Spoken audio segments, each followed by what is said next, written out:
Griffith Park is full of Hollywood filming locations, but there's one area that's especially popular. And in tonight's Look at This, our Desmond Shaw is over an area seen in hundreds of films and TV shows.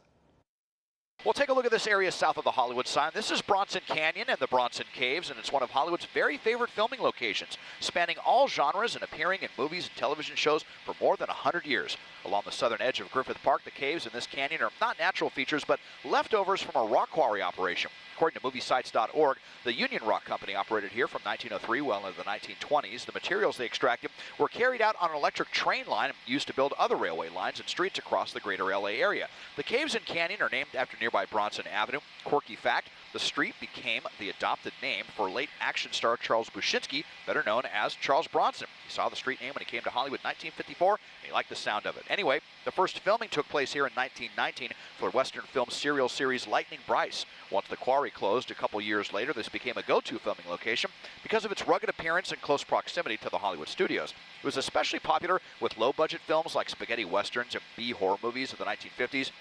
But it's been seen in some blockbusters too. Perhaps most famously, this was the original Batcave of the 1960s Batman TV show starring Adam West. The Western entrance is what you saw in that show. It also played an important part in the 1956 film The Searchers, which is regarded as one of the greatest films of all time. Hollywood production magic also makes the area surprisingly flexible. The cave itself is pretty short, only about 50 yards long from end to end, but by filming one opening from an angle, it can be made to look a lot bigger and deeper. According to the Directors Guild of America, the canyon has doubled as the Sierras in wintertime after bad weather and the actual Sierras prevented filming there for the 1962 film Ride the High Country. Soap suds were sprayed everywhere to emulate melting snow, and the canyon was dressed up in white to mimic the Himalayan mountains for the 1973 film Lost Horizon. Other well-known appearances by Bronson Canyon and the Bronson Caves include the smash hit Western series Bonanza, The Lone Ranger, many different iterations of Star Trek, and folks my age will recognize the scenery from Mighty Morphin Power Rangers.